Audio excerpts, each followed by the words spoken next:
So welcome back. Thank you for coming to our next panel. It's something that's we heard in the previous president's panel that is affecting all aspects of life really these days, and we're certainly at the forefront of work in artificial intelligence here at Georgia Tech.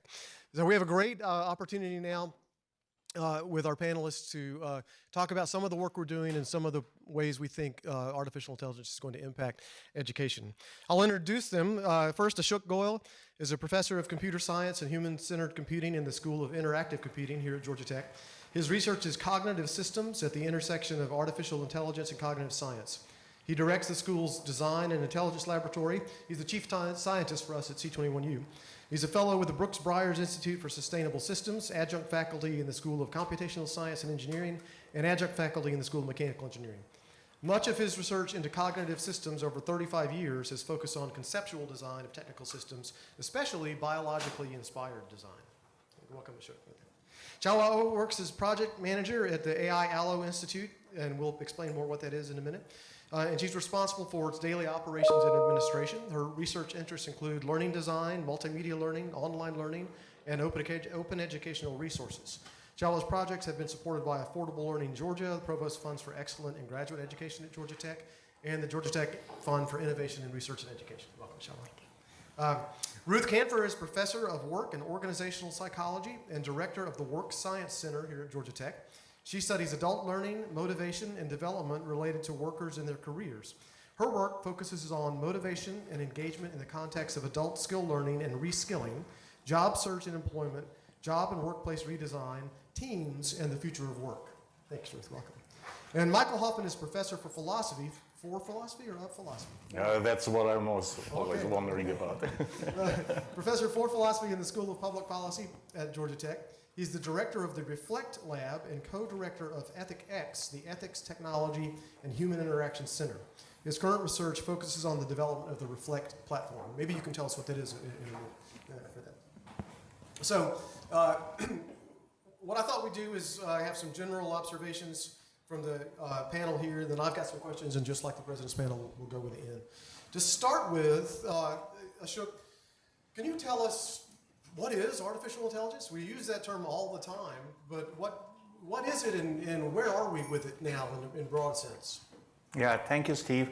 Easy question to begin with, right? What is artificial intelligence?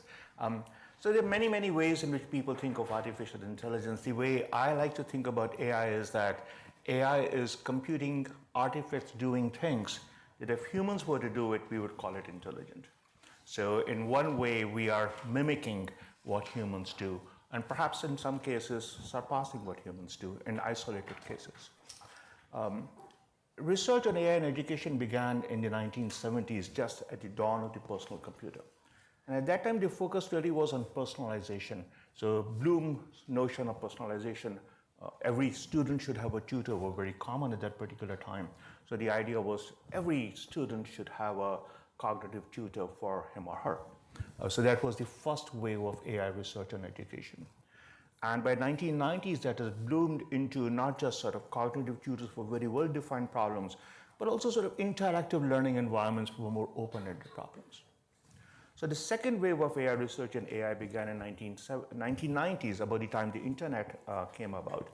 And then the issue became not so much personalization, but scale, because suddenly the internet allowed you to reach a lot many people, online education at large scales, MOOCs came out of that, but also data. Suddenly one had access to a large amounts of data that was just not available earlier.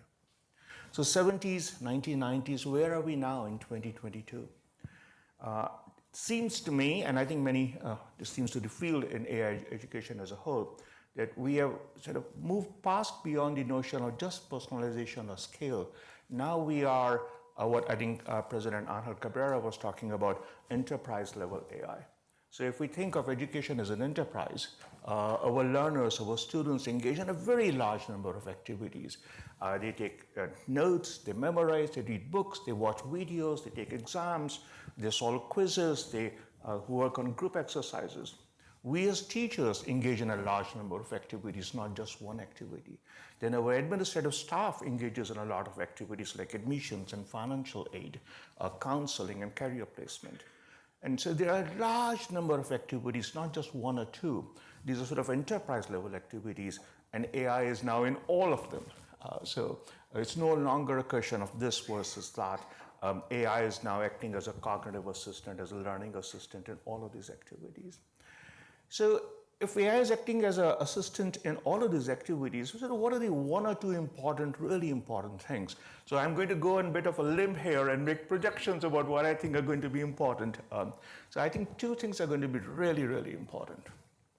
One is that given that we have access to unprecedented amounts of data of the kind we have never had earlier, we as educators, as scientists, as teachers, we will use this data and use AI algorithms to analyze this data to build really new insights into cognition and learning and education.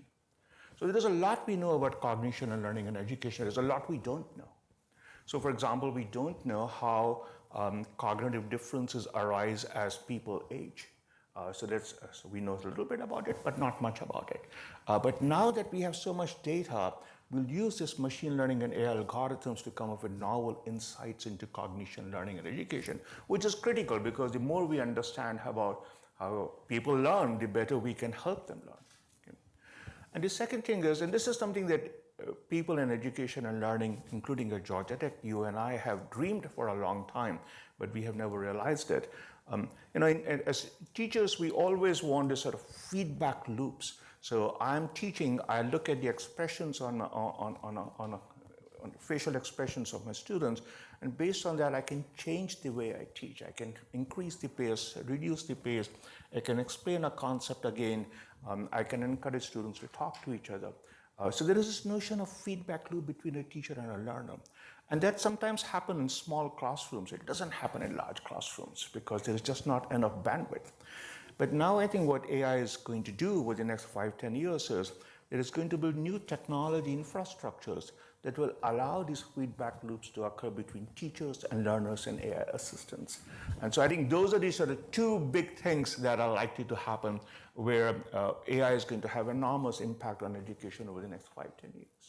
Great, thanks. There's a lot of information there. We're going to come back to some of it as we go forward. I think we'll go Ruth, Chaohua, and then Michael in the opening here, just to give you a little warning about that. So Ruth, how do you see the future of learning, future of work changing, and what do you think AI can do with respect to that?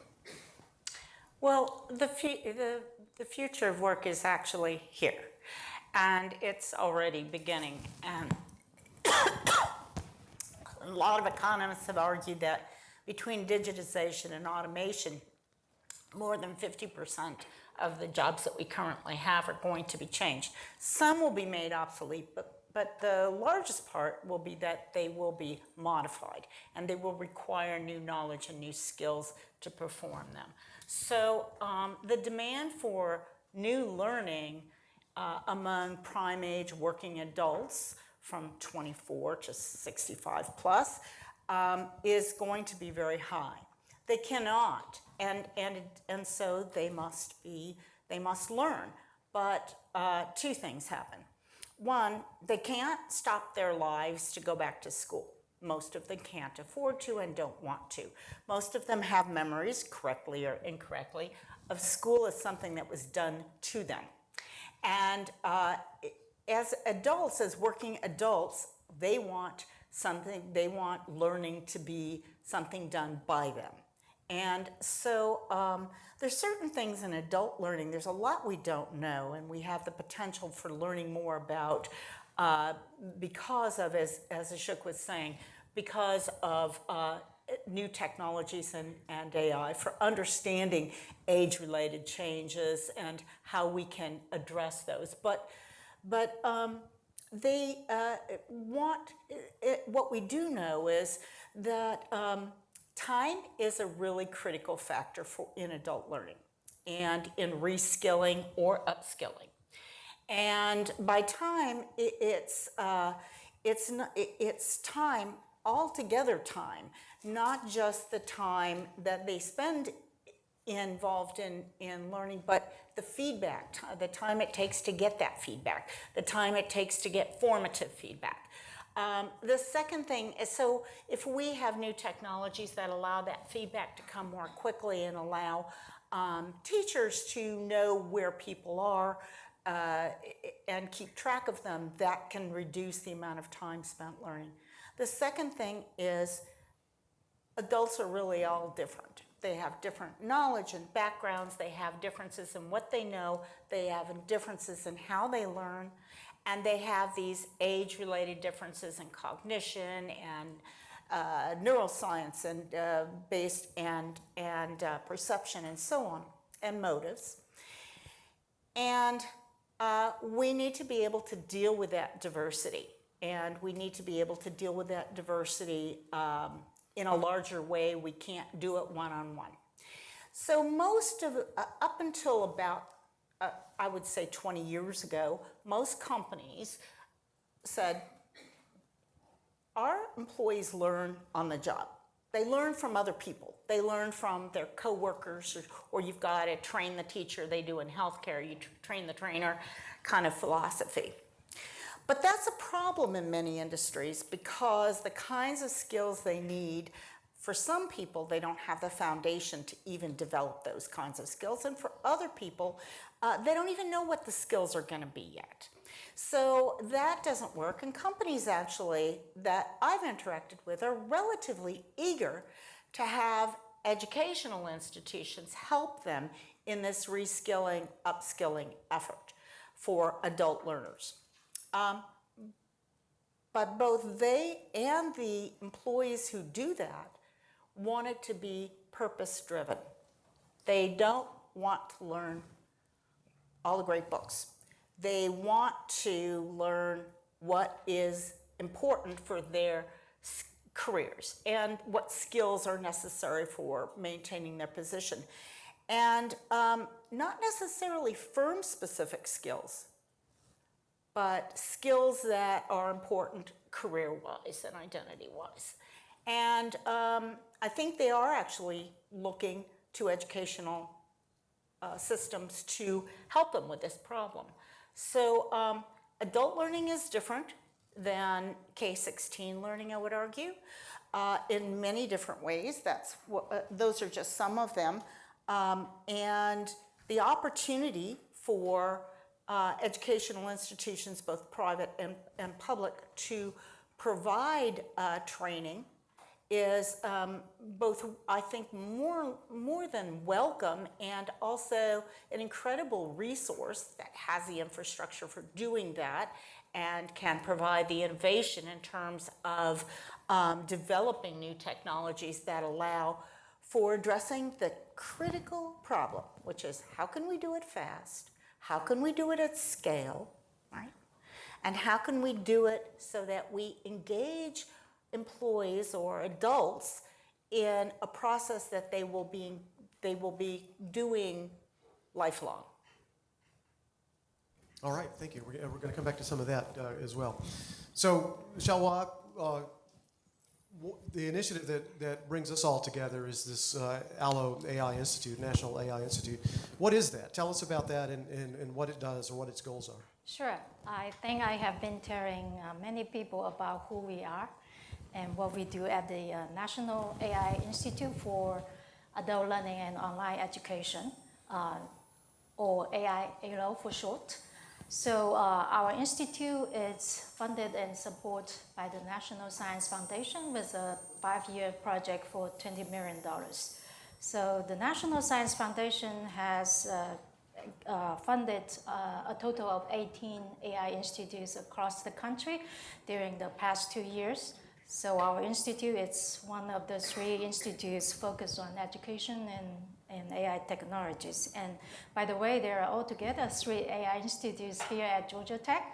In addition to our institute, there is AI for caring and AI for optimization.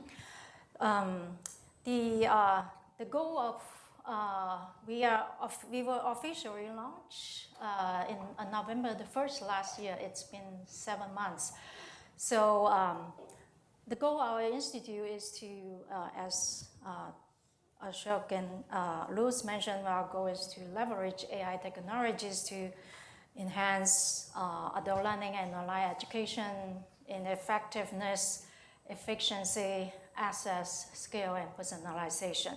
So to achieve this goal, our institute brings together a total of 11 institutions and organizations.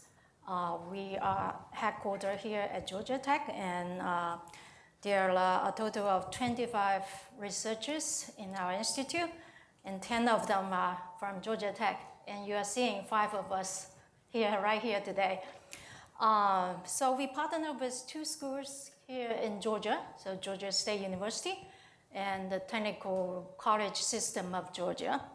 And outside of Georgia, we partner with Arizona State University, Drexel University, Harvard University, and University of North Carolina at Greensboro, and IMS Global. We also have industry partners. They are Boeing, IBM, and Wiley. So as I mentioned, our team has 25 researchers, and we also have a total of 11 graduates, research assistants. And we are recruiting postdocs now, so we are expanding. So this is who we are, and so what do we do? So it's been only a short 7 months, but we actually did a lot. Recently, actually on Tuesday, we submitted our first annual report to the National Science Foundation. So the 90-page report summarizes what we have achieved so far and what we are going to do for next year. So probably we don't have enough time to talk about 90 pages of accomplishment, but in essence, we develop research themes, and then we build research teams for each theme. So we have a variety of research teams. For example, Michael is leading the participatory design team. Luz leads the exploration research team. And then Steve, you are the committee for selecting the most impactful projects for AI-ALOE. We are saying that in our annual report, we put together project updates for a total of 12 projects. That sounds a lot for a short of 7 months, but we, as I said, we did accomplish a lot. And then we also established research cycles for this year, next year, and actually in the next 5 years. And then we also submitted our strategic implementation plan to the National Science Foundation, so outlining what we are going to do, how we are going to do to achieve our goal during the next 5 years. So that's who we are and what we do at AI-ALOE. Great. Thanks, Chaohua, and we'll also get more into that.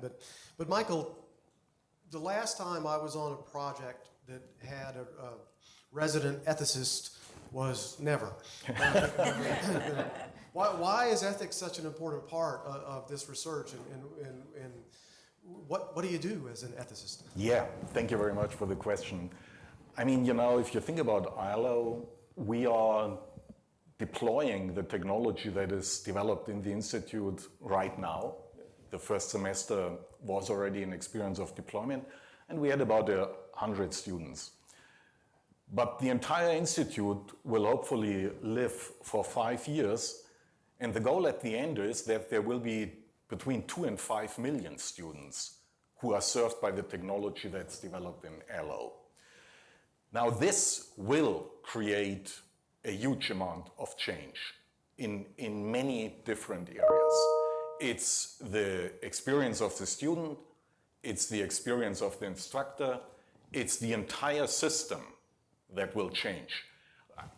To give you just one example, I mean, we all know the experience of teaching as a rather private affair. We are sitting in a classroom like this one. There are students, there's an instructor, and that's it. But now, it's not only that we have technology, but there will be companies who will sell the technology, you know. There will be issues that Ashok already mentioned with regard to the data. You know, the AI that is used will be based on machine learning, which will consume millions of data points to create the feedback that is necessary for personalized learning. Now, so you have a company, you have huge amounts of data, and you get a huge issue, for example, with regard to privacy. But that is only one problem or one challenge. The main challenge is there will be a huge amount of change in the educational system over the coming years, and nobody knows what it will mean for everybody involved. So that's the short answer to your question. Now, to say a few words, I mean, you know, AI ethics is a blooming field, so there's a lot of stuff going on. It's not though big in education, so that's really a niche that we try to fill with regard to the research that we're doing. And the field developed tons of concepts and things to look at so that we have kind of a sense to monitor what's happening in an institute like ours. But the way we are approaching in ALOE, the ethical challenges is a little bit different. I don't know, I guess Chaohua mentioned that the team that I'm directing is called Participatory Design for Human Well-Being. Participatory design is a notion that basically says that ethical reflection should not happen in the brains of experts. It should involve the people who are confronted with the technology. So that is participation. So we are trying to establish processes for stakeholder engagement. And the main idea is that we are using these stakeholder engagement processes with a focus on just one question. And the question is, what will be the effects of the technology on your well-being? So that's the question that we would ask both students, instructors, minority students, underrepresented students and instructors. So it's a whole bunch of stakeholders that we are in the process of identifying right now that will be involved in the stakeholder engagement process. And as I said, the focus is on human well-being, and we hope that we will get the most important feedback from those who are actually working with the technology that will be developed by ALOE. Great, thank you. So if I've understood all this correctly, how long until we replace all the faculty with AIs? Is that the goal? Is that where we're headed? You know, that was one of the questions a journalist once asked me, Professor, aren't you coming professional suicide by developing all of these AI technologies because they will one day replace us? No, not at all. I think AI technologies are going to supplement and complement humans, whether they're teachers or learners, and the issue of replacement, I think it's a misdirection, it's a mislabel. On the contrary, if anything, we will need more, we'll support more learners, and I think we'll need more teachers. Because suppose that we can increase the learner market, sorry to use that term market here, but the learner population by, if we can say, increase it by 10 million, then you need many more teachers to be able to serve them. And we can increase it by 10 million or more, I think, despite the previous panel in which there was a talk about demographic cliff coming up, because there are a large number of citizens whose educational needs are unmet. We will learn that the hard way from OMSCS, for example, Georgia Tech was able to identify a segment of population who were out there who needed education but were not getting it.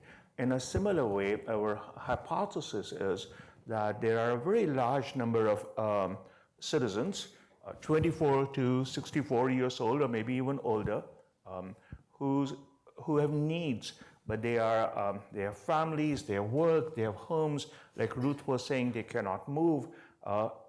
Instead of bringing them to college campuses, can we take college campuses to them? And if we can identify new classes of learners like that, they'll need more teachers to support those learners and not less. I think that's an interesting point. So we talked about the enrollment cliff, and I don't know if the president's made it clear, but if you just look at the number of 18-year-olds, they plummet in 2025 or begin to plummet for that. And higher ed overall, in previous 2 years has seen a 6% decrease in the number of enrollments, and this year's another 4% decrease, I think is the latest number. So there's a decline in that. But you mentioned we're focused on the 24 to X, whatever X is, demographic. And so that number, the adult learning side of it is an interesting choice to focus on. Can you talk a little bit more about why you focused on it? And also, that also is a group that you might think would be slightly less receptive to new technologies than younger folks. At least that's the myth. That, the older folks don't embrace new technology as well. So why the adult learning, and how do you think that you're going to get that group to embrace the change? Are they ready for the amount of change that Michael said is coming and we think is coming? Do you want to take that? Well, I don't think that older adults, older being 24 now, are necessarily afraid of the technology. They're afraid of being evaluated because of their inability to use the technology effectively from the get-go. And one of the things about these using AI technologies for personalized learning is that it puts the technology on the side of the adult learner, not on the other side.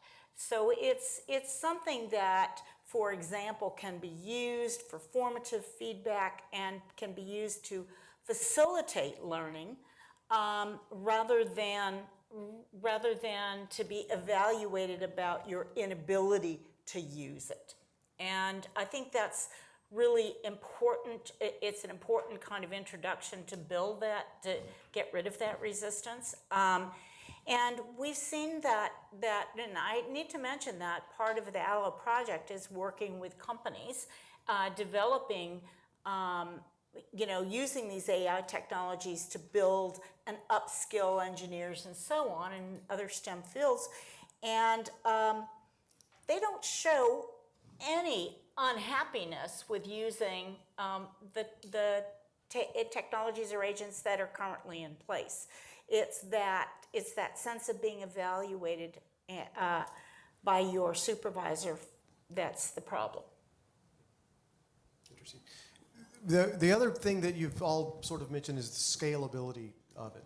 And what is scalability, A, and B, how does AI help with that?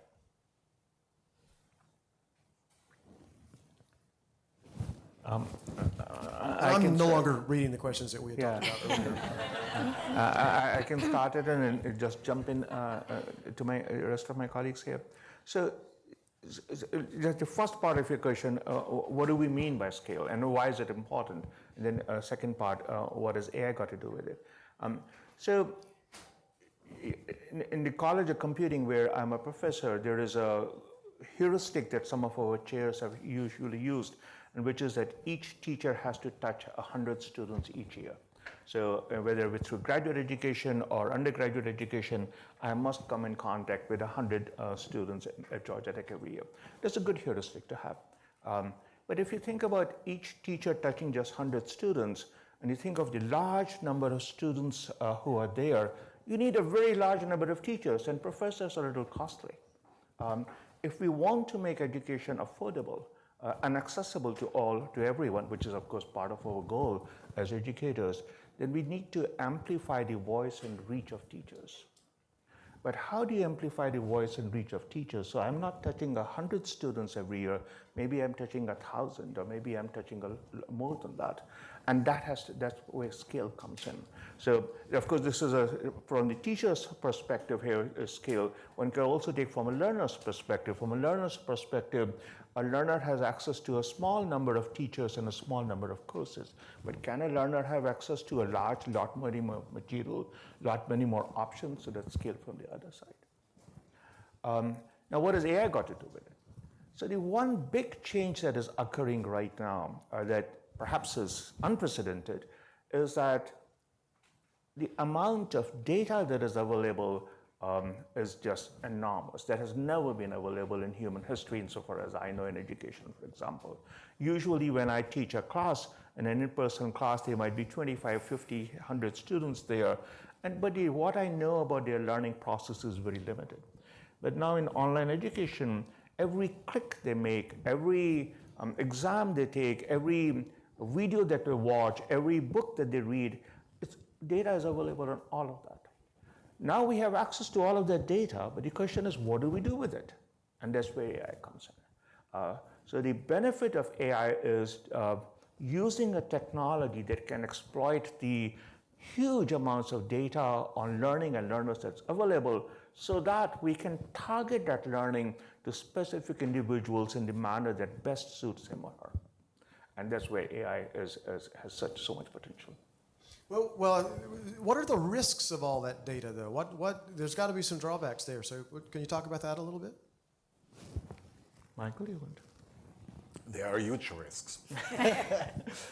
I mean, for example, we are having discussions in ALOE right now how de-identify data that we are taking. It turns out it's a nightmare, so it's not easy to do. And so the risks are data protection and then really to deal with the data in a way that they cannot be misused. That I think are the main challenges. But I guess the experts have more to say about that question. And I can say we are taking steps to ensure that the data and the privacy and the security are implemented when we, during the entire process of collecting data, sharing data, and data analysis. We have a TAM IRB across our institutions to make sure before we conduct any research, and we have finalized our data use agreement to ensure that the data are shared across institutions in a secure way. Yeah, I've heard it said that data is a toxic resource, and that means that it's something that can be valuable. So like if you get chemotherapy or something, you're introducing a toxin to yourself, and it can kill a cancer, but too much of that chemo was going to hurt you. Same way with data. So a little bit of data when you have it, it's worthwhile, but changing my metaphor, like nuclear waste, it doesn't go away. And if it's de-identified data now, chances are that before long, we'll have techniques and abilities to re-identify the data. So the longer you hold on to the data, the more dangerous it possibly becomes. So deciding that and how long we hold into it, I think, is a key problem for ALOE and something that we really have to work on. I think there's another danger that's a bias, a potential bias. So in a sense, we are in a sort of a vicious circle of bias. In the society, there are various kind of biases that exist, that are there. We all know about them. Those biases then lead to different segments of the population getting access to technology to different degrees, so that we collect data from different segments of the population to different degrees. So then there's a data bias. The data bias then leads to algorithmic bias. These algorithms are using that data. If the data is biased, these algorithms are going to give results that are biased. And the results of these algorithms are being interpreted by humans who have their own cognitive biases, and that feeds back into the social biases. So there's a really potentially very vicious circle here. So there are real dangers quite apart from data privacy and data security. So what do we do in AI-ALOE? How do we mitigate some of those challenges?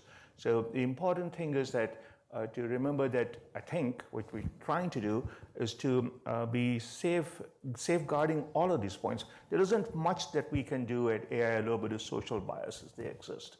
But all the other points of data bias, algorithm bias, interpretation bias, those are things where we want to develop techniques so that we can safeguard against some of those techniques, some of those biases. That's part of our mission. Ruth? To just add to that, I think the whole system perspective, and not talking about just the student and the technology, but the student within a living, changing system. So part of the, I think, potential protection is that you have involved the teacher, and you have involved for being able to identify potential bias that is occurring. And you have a system as opposed to just collecting data from a student alone. So we're collecting data from the entire system to look at that. And that should help us identify some of these biases that, and the maybe origins or sources that we might be able to correct going forward. Great, thank you. It makes me think about a week or so ago, there was an article about an AI that actually one of the researchers was at Emory who developed a AI technology for reading X-rays.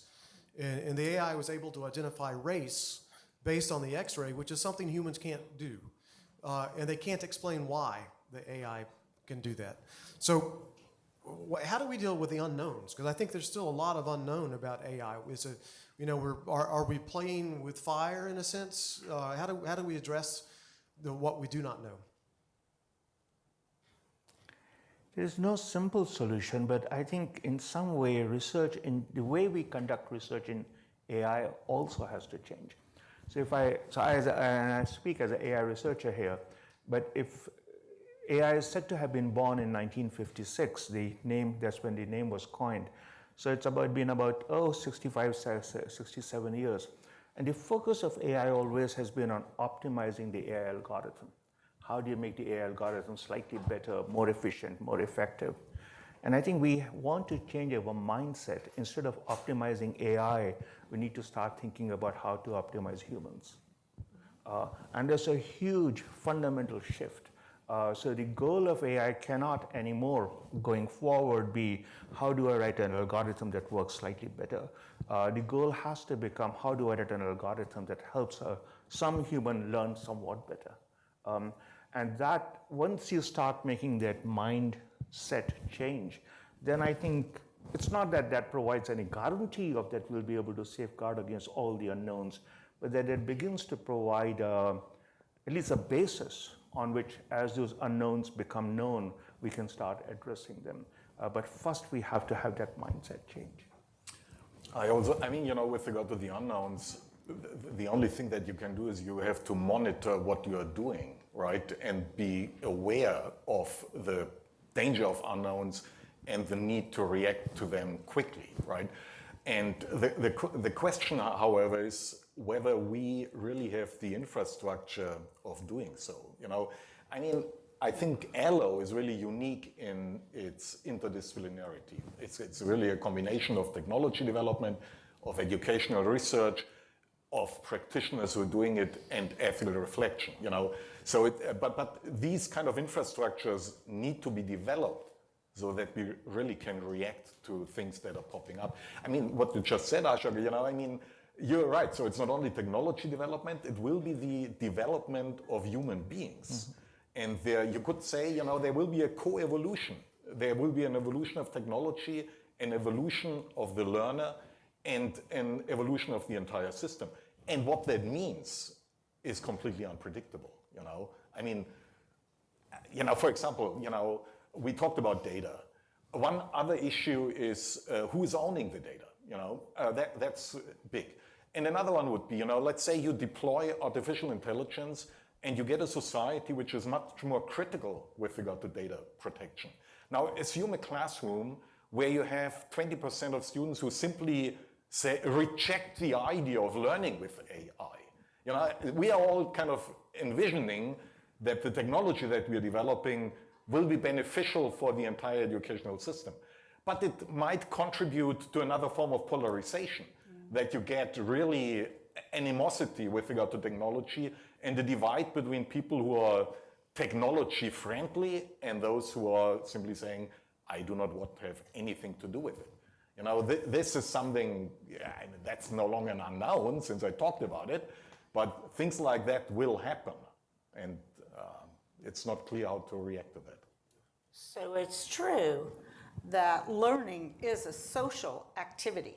And to the extent that these agents and technologies can allow for sociality in learning, in adult learning, you probably will get less rejection right? And but it's one of those things that we'll have to work through. But that's even seen on online learning activities, that the lack of social opportunities for collaborative learning is really seen as a deficit for this kind of education, and maybe even more true unless we can think of how to make these agents more social in the social interaction. But I don't also want to emphasize what Michael was saying about well-being. It is a really radically different proposition that I think this project has, that actually well-being is one of the outcomes that we're looking for, rather than just, since we've had this conversation, rather than just, did you get all of the test items right? Can you put the piece into the place it's supposed to go? It really has the potential in that way for changing a person's sense of identity, sense of mastery, and career path even. And so it is pretty powerful, and I think we're trying to take into account all of these things beyond just our typical knowledge-based outcomes that we typically use in education. Great. We've got about 10 minutes left, and I'm going to ask one more question, and then we'll see if there are questions in the audience. And I should have started with this question. I apologize. What are some of the projects that are happening in the AI Institute and ALOE?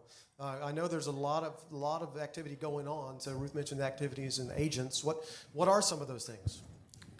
I mentioned that we have 12 projects reported to the National Science Foundation. So Ashok is leading multiple projects. For example, Jill Wilson, SAMI, and VILA, they are all acronyms. Maybe Ashok could help explain what is SAMI and VILA. Sure, thank you, Chaohua. So we all know that students sometimes feel socially isolated in online education. There might be a class of 500 students. A student enters that class, doesn't know anyone, can't look at each other because it's online. And is there some way in which we can use AI to make students feel less socially isolated? For example, if each student has some data associated with him or her, each student is introducing himself or herself, for example, and the AI algorithms, AI programs can make sense of their introductions and build connections and say, well, here is a student and you have children who go to elementary school. And here is some other student living somewhere else in the world who also has children who go to elementary school. Maybe they have something in common. Maybe I should connect them up. And so they act as icebreakers, and that goes a long way towards diminishing the sense of social isolation. So that's an example of SAMI. And Vera, what was Vera? So VERA stands for Virtual Experimentation Research Assistant. So the basic idea there is that in online classes, there are no labs. So in residential campuses, you can go to a physics lab, biology lab, and so on. But in online campuses, you want to provide students with access to virtual labs. So VERA is a virtual lab where you can conduct experiments about ecology in this particular case, look at phenomena, build models, evaluate those models, compare with data, change your models. So both of them are attempts to address what are some of the really important problems in online education and trying to see whether AI can use data to address some of them. Great. And I know some others. There's one on intelligent tutoring systems that we have going on. There's something on the community of inquiry model, which is, again, about online interactions and making those better. And I'll talk about that more in a second. With that, are there questions out from the group gathered here today? Yep. Oh, Brittany's bringing the mic around. Would you mind passing that?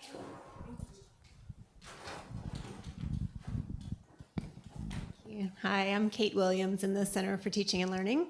A lot of the things that you've just talked about, these projects sound like opportunities to bring some kind of more traditional classroom teaching experiences into the online space, how to reduce isolation and connect learners to each other. Can you give some examples of any ways that your research in AI can help to enhance the traditional environment as we're coming back from the pandemic and thinking about lessons that we learned from our exploration, our natural experiment, as the president panel said, in online learning? How can we pull those lessons back to the campus teaching and learning environment? That's a great question, Kate, and thank you for raising it. Sorry, go ahead. No, go ahead.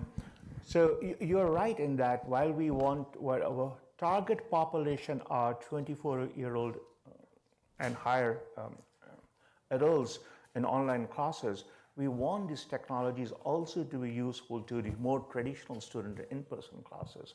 So one example of a project still in sort of nascent stages is that of an intelligent textbook.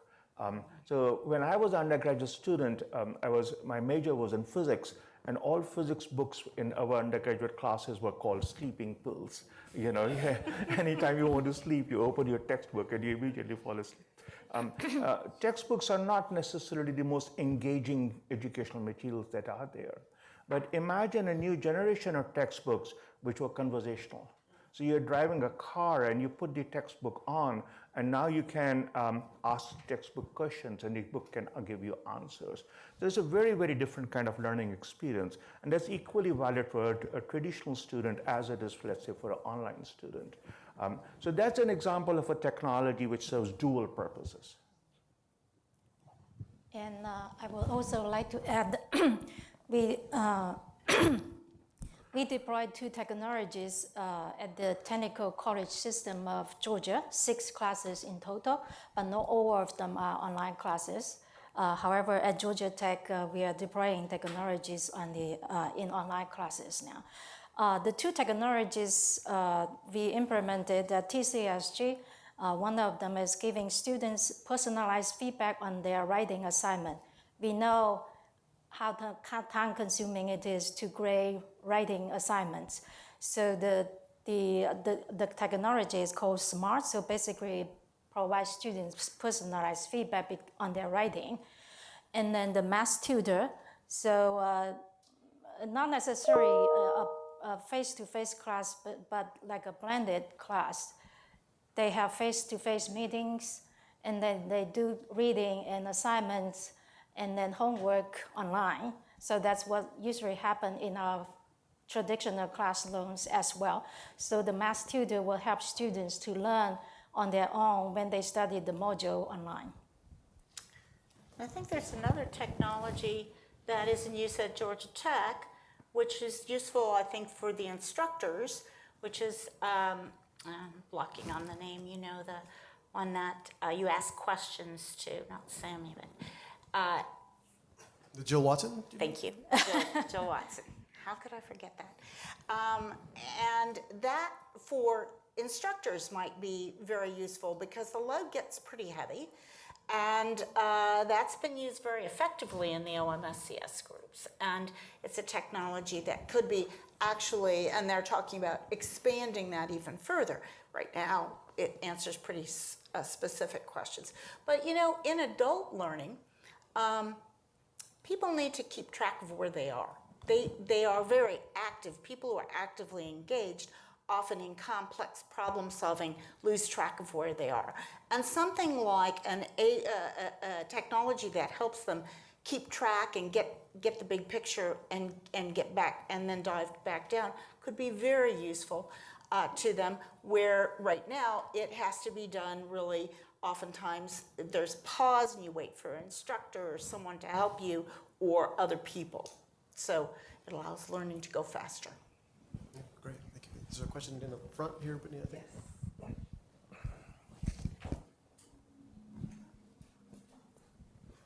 Hi, Ruth. I think you just answered my question. I was wondering if there was like a program where it's like an adult learner as myself, we kind of lose track of where we were. There's like a curriculum or like a program that you know we're going to start here, and we have like this book, this virtual book that we're going to complete by the end of the year. Yeah. But some learners are a little faster, so they want to know what's going on before everybody else, or kind of just very inquisitive or can't sleep at night. So myself, I was thinking about how another profession I was in banking, we had the mini bank, and then it turned into the ATM, and then it's the 24-hour teller machine. That took the place of the walking into the branch with the tellers, always doing your transactions. Now you can even put a check in that ATM machine.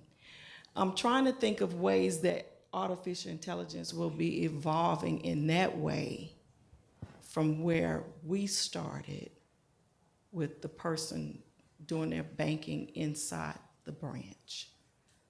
So if there's like a playbook that will be out there that will be like, oh, okay, well, they're trying to get to this point. So I'm going to talk a little bit about that just right after this session, but I'll give you one example that thinks about it the other way. So we are just now about to license a piece of software that uses AI techniques to look 15 years out into the future and determine what careers, what types of jobs are being prone to be lost to automation.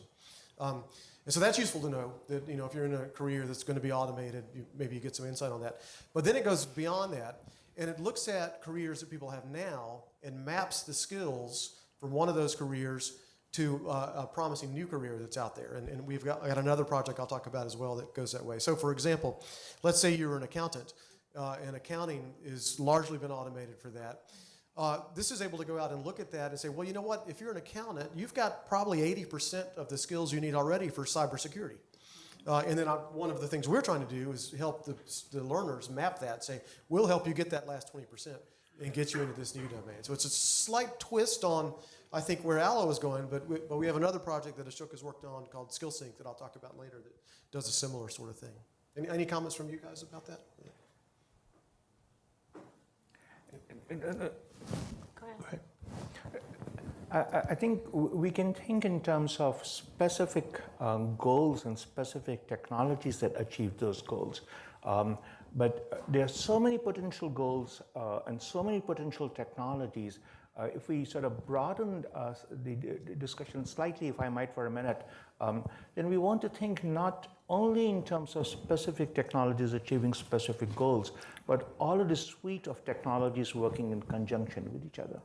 So, which has rarely been done in AI in education. We have an opportunity in AI-ALOE where it's not one technology that is working, which is typically the case. You go to a marketplace, you buy one technology, use the technology. But we can have 6, 10, 12 technologies addressing different problems and all of them work in conjunction with each other. And we have an opportunity of running experiments with that and seeing how that will impact learning. And I think that's really looking forward to that. Yeah, great. And I think the one final thing I was going to say is, you know, we know that there are certain things that the technologies can't do, right? And so if it's repetitive, they can do it. If it's well-defined, they can do it. If there's a right answer, they can do it, right? But there's so many things where it's not repetitive, it's inconsistent, and it's ill-defined, and it changes. So I think the question of what are the foundational skills that you need to answer whatever questions in whatever industry that can't be solved that way. And I think we have quite a bit of time before we get to agents that can solve ill-defined problems. Yeah. All right, I think Kyla had maybe our last question. Oh, I'm sorry. Yep. Okay, well, 2 more. Hi, my name is Tammy McCoy. I'm from the Center for Teaching and Learning.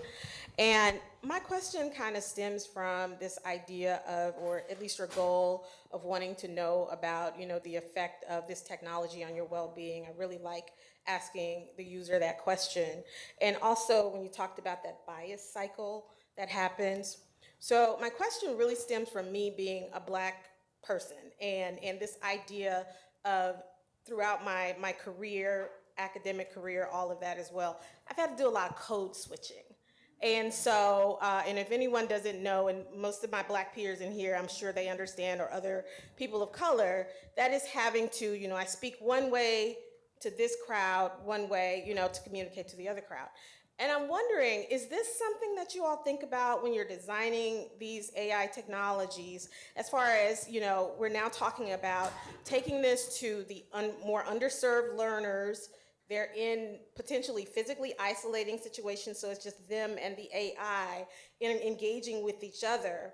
How do you think about how are they communicating with each other? Is it now still the responsibility of that learner to be able to understand that AI, or are you building in some type of mechanisms that will click, just to say, oh wait, I might need to code switch as the AI? Great question. So, so maybe, so there's sort of several answers to the question. One is a confession. AI research has not yet focused on humans the way it should. So that's part of just a confession to be made. And as we go along with AI-ALOE, we are finding out lots of additional problems in addition to the one that you mentioned. For example, we are finding out that for a large number of learners, they have only 15 minutes of time at any given time when they can give to a lesson. They might be holding 2 jobs. They have a family, so they can give 15 minutes, and then they have to do something else, and another 15 minutes. So how do you take care of those things? But there is one project that we have in AI-ALOE that begins to approach a little bit towards what you're saying, doesn't go all the way towards what you're saying. And Ruth just reminded me of that. It's called Theory of Mind. So the Theory of Mind project is where typically when AI interacts with human beings, AI does not have any theory of the human mind. And the human doesn't have a theory of the AI's mind. So one thing we are trying to do is to see whether we can build AI agents that can, over time, develop a theory of your mind, or human's mind, or a user's mind, so that it can interact with it in a manner that is much more personalized and attends to his or her specific needs. But that project is at very nascent stage. It's a long way to go. Thanks very much. Kyla, last question. Hi, Kyla Ross in the Office of the Provost. I just wanted to kind of build on this idea of well-being and assessing well-being, and something that, Ruth, you just said about these open-ended questions or problems, right? There's not often a definitive answer. So I think inevitably that leads to some discomfort for individuals, right? Because sometimes we want the quick answer, right? And just sitting with that discomfort is uncomfortable for folks. So I'm wondering if there is anything in the, are there any projects kind of looking at that, where maybe almost kind of looking at resilience or maintaining some amount of motivation to learn, dealing with a little bit of adversity and maybe adapting over time to take on more and more challenges? Does that make sense? I think Min's system actually has begun to look at how people exert effort given certain feedback, and when they're confused or surprised. Surprised is really important. And we're just beginning to get the data to look at how people then, what they do next and how long it takes them to do it. And it's a very micro level, but I think that ultimately can build towards what you're talking about, is how people deal with that uncertainty, whether it's a particular problem or a very large scale unstructured problem. Yeah. Great. Well, thank you very much, panel. I appreciate this. It's as they've mentioned it's a nascent field for us. We're learning about it. A lot of our research is exploratory, and we'll come back in 5 years and see if it worked out to the goals that we started it at. So thanks very much.